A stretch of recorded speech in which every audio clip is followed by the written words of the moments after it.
From antiquity to the present, our people need to develop a new paradigm. It's time for an awakening. Sundays, 7 p.m., with your hosts, Elliott and Reggie, on WRD.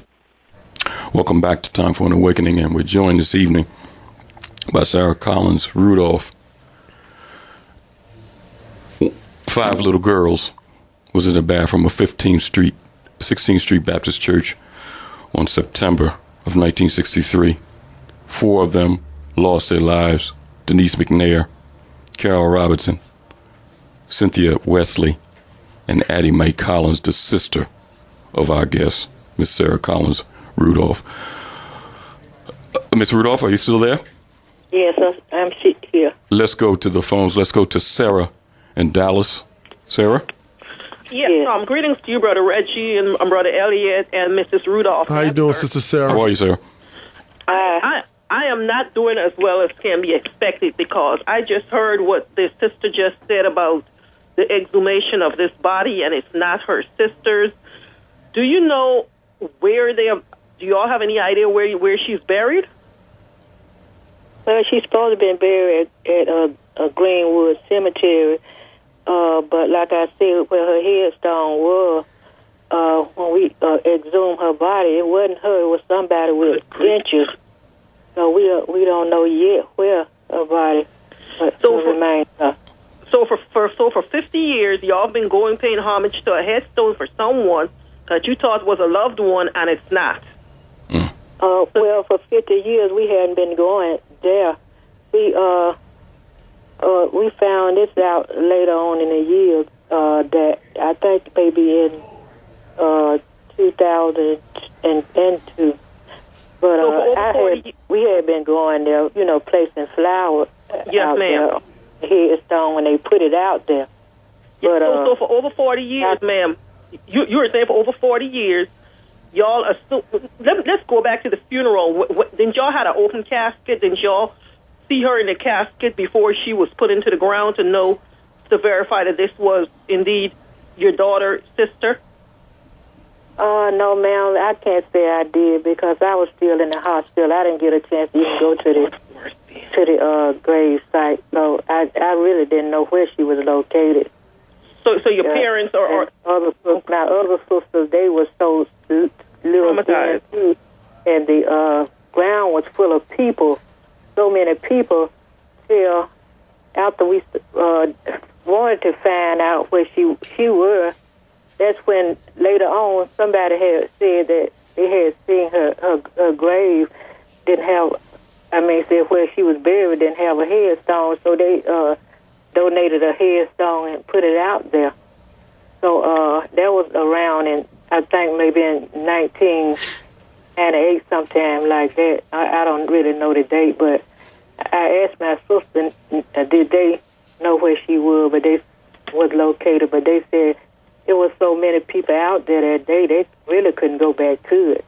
So we thought maybe the funeral home had some records of it. Ma'am, I don't mean to victimize you, because your family has already been victimized already about this, what happened to your sister. And this is unbelievable to me that the funeral home, which I'm assuming was a black funeral home, that took her remains, conducted this funeral. Your parents, I'm sure, took a dress or whatever for her to be buried in, and no one verified that this was indeed your sister, verified her location, and all of a sudden she could be anywhere in Mississippi, and no one could point a finger. Alabama. Well, Alabama, I'm sorry, ma'am, I'm one state over too fast. Somewhere in Alabama she could be buried, and no one can tell y'all for surety where she is. You see, this is why, Brother Reggie, Brother Elliott, why I'm not even going to victimize this woman, because she's already been traumatized. She's went through enough. But this is totally ridiculous. Where is the NAACP? Where are they? This is the ineptness of our organizations that we have, that this woman's been going for 50 years. Well, she mentioned, Sarah, I don't know whether you caught it, that her or her family didn't get any aid from the NAACP after this incident. I heard her, and this is what I'm saying to her. You see, this is why, Brother Elliott, Brother Reggie, We need to get rid of all of these organizations. We need to start from scratch like we have to do with the civil rights movement. We have to start from ground zero again, because we can see now that none of these things have done us any good, because this woman here, she's already lost an eye. She's walking around with a glass in one of the good eye that she still have left. She's not given any compensation. She don't know for sure where her sister is buried. This is ridiculous. Sarah, you know what? The biggest travesty is that during Black History Month and other times throughout the year, we allow people outside of our community to dictate to us what our civil rights movement was about. Mm-hmm. And also some of our people have adopted an outside and an alien mindset. All they want to do is, when they go into rehearse and get information, is to see how they can profit on the movement, but not be concerned about the people who are alive and who suffered, who are paid dues with their lives, how they can access and make their lives a little more safer, a little more peaceful. These are the things that we should be looking at. But I think, it's a travesty when you look at all that the sister's saying that she still has a piece of glass in her eye, number one. Number two, that there was no sort of payment or reparations made to her family or any other children that were hurt during that time frame.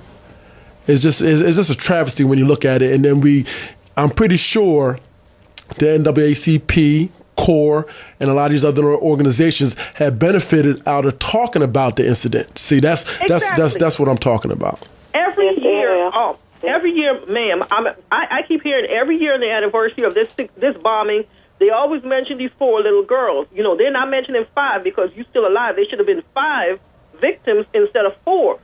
But they are making money off of it. They have postage. They have all of these memorabilia out here for what happened. You should be able to get some of this proceeds. They're trying to give you some congressional medal to shut you up and to make this all go away. This is bribe money that they're trying to do. Sarah, I want to thank you for your call. Yes, ma'am. I'll keep listening, brothers. Just put me on mute. I'm so upset right now. Thank you for your call, sir. You're so welcome. Let's go to Joe in Germantown. Joe? Hey, Brother Elliott. How are you, sir? Not too good, Brother Elliott. The Hernes, not too good, man. Hi, Reggie. How you doing, Brother Joe? I'm just trying to maintain, man. And hi, Miss Rudolph. Hi. Miss Rudolph, let me just say first, your family has my condolences, and I just, you have my condolences for your loss and the pain and stuff that you have went through as a family, Miss Rudolph, and what you're still going through. Just like Sister Sarah said before me, I just find it unthinkable and just unbelievable that your family was never compensated for what happened, as well as the other girls' families never was compensated for what happened in 1963. In Birmingham, Alabama. I just find it so disheartening that, like Brother Elliott and Reggie said, that you haven't got no help from none of these organizations. It's just mind-boggling. We just had the president just took a trip to Israel, and he told them that we be your number one ally and stuff, no matter what. Come, blood thicker than water type thing. I don't know why. I understand why the NAACP or the Urban League or Sharpton with his National Action Network, why none of them will come to you and petition the president to get if he can run to Israel and do something for people who never did a damn thing for black people here in America, why they can't get some aid for your families and for the other families. I just find it mind-boggling that we can always photo ops with the president. We want to say he looks good in his family, but here's a real. Like your story is a real life situation that happened. This is no fantasy. This happened to your family and stuff. And yet, none of these so-called black leaders and stuff see fit to put pressure on the president to make sure that your family and the other girls' family get the compensation that y'all deserve. I just find it mind-boggling. It's just, I just wonder, Miss Rudolph, when is we as a people going to get some courage and get some backbone and stand up for what's right? Like Elliot, when Black History Month comes, we let everybody else outsiders dictate to us where our struggle should be at, who we should look up to, who should be our leadership and stuff. I mean, it's crazy. And the sad part is that we as black people, we use the opportunity now with the so-called first black president White House. We should be putting all kinds of demands on this man. If we can, we can run over to Israel and play play nicely with the people over there, you mean to tell me he can't do something for people that voted from 90% strong? And the reason why he don't, because we don't put nothing on them. Like I said, Miss Rudolph, all we happy is the people, and that's the majority of black folks in this country. We're just happy to say, oh, him and Michelle and the kids look so good together. I mean, this the lack of depth that we have as black people, that we're so ignorant and so silly that we're just happy with symbolism instead of substance and stuff like that. And it just pains me, like Sister Sarah said, that your family is being left out and other girls are being left out in the cold while we just happy to say, oh, child, we got us a black president, child. I mean, silly nonsense. While our people out here catching hell, our people suffering and stuff like that. Your family in particular, like a lot of black families, still suffering after all these years. That's all I have to say, Ms. Rudolph. And that's you on my thoughts and prayers. And if you can get some of your people down there to get a website, I'll be more than happy. I don't have much, Ms. Rudolph, but give your family a donation and try to raise something for your family. Your family deserves it, Ms. Rudolph. I mean, that's all I have to say, Brother Elliott and Reggie. I'm just disgusted, man. Thank you for your call, Joe. You're welcome. Ms. Rudolph, I see from published reports that when Congress voted to give the survivors of the families the congressional medal, that popular, and I'll say white media, made sure that they talked to the survivors of Denise McNair and Carol Roberts' family, saying that they were happy that that their loved ones were finally being recognized, and they were happy to receive the medal. Yeah. Only when you went to independent black media did we see your position, along with Cynthia Wesley's family, that stated that you wasn't interested in the Congressional Medal of Honor or the Congressional Gold Medal. Talk about your reason behind that. I mean, I kind of know it, but tell the audience why you're not interested in receiving any Congressional Gold Medal.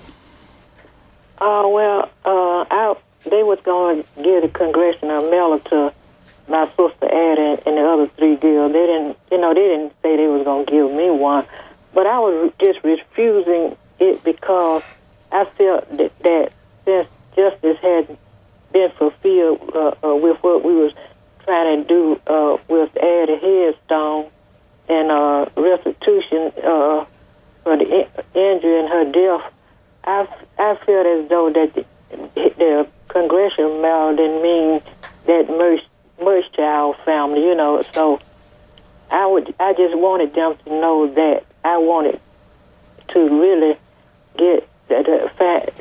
Really wanted the people to find the location of Addie, because we still want to know where she's located, because she wants to go and put flowers on her birthday, for her birthday, because her birthday just passed April 18th, and we don't have a place to put flowers when her birthday comes. And that's where I was really, that's where me and the rest of my family were interested in.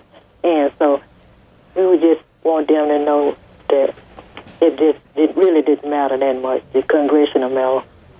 Let's go to Derek in Chestnut Hill. Derek? Peace, blessings, and prosperity. How are you, Derek? I'm maintaining the goodness as best as I can. I just had to chime in and Miss Rudolph, correct? Yes. I know that has been a horrific situation, experience coming up, but God has blessed you still, and the story will never die as long as conditions remain in this country, and I suspect until God's kingdom comes. So I encourage that you continue to tell your story. If you have children, that your children tell the story. And I think that you are brave and courageous. And I'm going to go back, because coming up as a kid, I read the story.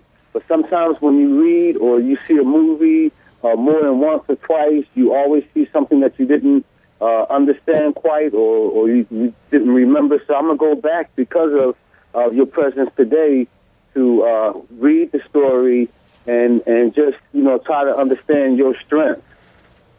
Yes, sir. Thanks. Thank you for your contribution, Derek. Amen. Ms. Rudolph, we see also from published reports that what's the council person, Terry Sewell? Yes. Was the one that was pushing for this congressional gold medal. Yes. Also, the mayor of your city, which is a black man, his name escapes me right now. Bell. Yes, William A. Bell, that you and your family went to the mayor for help with medical bills, that you and your husband, this stuff piling up on his insurance, that you and your husband has been dealing with for the past 50 years. What was the response from some of these black elected officials? Well, at first he told me to go to the county and ask them, because he didn't deal with things like that there. But the other council members began to say that they could set up a fund at a bank or something like that to help me, because other places they set up funds for people, in that kind of, condition. But they didn't set up a fund, really. So I didn't go back. I didn't go back to see what was going on with that. But anyway, we just still hoping and praying that something will come through, to help us with bills, because I'm on medication, for depression and high blood pressure and different things, really, arthritis. I don't know, did it come from the bombing, but I had to take these medicines often. But I guess I'm just leave it in God's hand right now. That something will come through. I see the Reverend Jesse Jackson came out publicly in a published report and stated that he's against this congressional gold medal and that he is demanding reparation be given to your family and the others that were injured and killed in that bomb blast. Have you spoken with Reverend Jackson? I'm glad he made this public statement, but have he communicated or tried to reach out? Oh, yes, he have. He reached out, and he has given the lady, a lawyer that wanted a good lawyer to help with that process. And I'm still looking for him to come to Birmingham. He didn't say yet when he was coming, but I'm looking for him to come soon. Well, I'm glad that you let us know that at least Reverend Jackson have stepped up and tried to help in some way. It's really necessary. We have, and I kind of echo Joe's sentiment, when we have a black person in the White House, it's really necessary that they put, when he went in, a lot of people had hopes that he would lend some morality, some spirit of change to that White House. We knew that I guess anybody with sense knew that he wasn't going to be able to change this country, but at least he could add some type of humanity to that White House and to this government. The approval of a congressional medal, when those 4 little girls, your 3 friends and your sister, lost their lives and 21 other people injured by, again, our state-sponsored terrorism, is insane. In 2013, they talk about Al Qaeda and all these other supposed to be Islamic or militant Arab countries that have state-sponsored terrorism.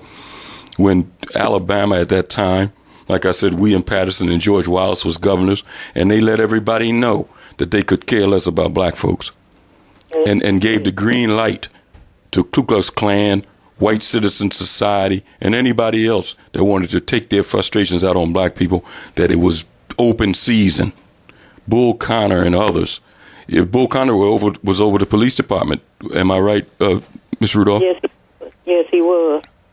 It would seem to me, now I don't know because, you lived there even though you were a little girl.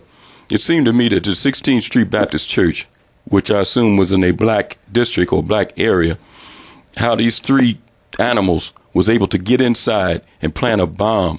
I think they might have had some help, some conspiratorial help, whether from police or other people, because I think that somebody black would have seen 3 white men down in the basement doing something you know, that. Yeah, it was under these steps, you know, that lead up to the top of the step, you know, to the first part of the church, where it was under these steps, and it was about the window, so they placed it close to the latest lounge window. They didn't come in. Oh, it was from the outside? Yes, sir. Okay. Uh-huh. And they put it there early that morning or that night. I don't know which one.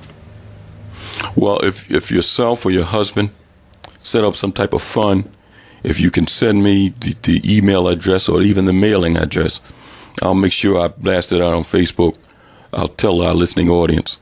So if some of our callers, Joe and others that mentioned that they would like to help, if we could help, because if we don't help our people, nobody else will. And just as a side note, you know, when we talk about reparations or atoning for certain bad behavior, you have to repair the individual, and a part of that repairing of an individual is monetary. And our government has given Japanese, has given Chinese, have given Europeans, Jewish, all other folks money to be repaired from some damages that were done to them mentally or physically. And this is something, just hearing this sister's story should awaken our listening audience that we still have a lot of work to do. And when they say our past doesn't mean anything, this is something that happened in the past that's still having an impact today. Mr. Rudolph, I want to thank you for being with us. And like I stated before, if you or your husband set something up where something can be sent to you, if you send me the email address or even the bank routing numbers, I can put it out where people can at least donate to try to help offset these. I know your medical bills are astronomical, or even to get some counseling for you and your family. I want to thank you for being with us this evening. Thank you for having me. I want to thank everybody for listening to the program this evening. Lively and interesting discussion as always, and we'll be back next week, Lord willing, to continue on this path towards an awakening. Peace.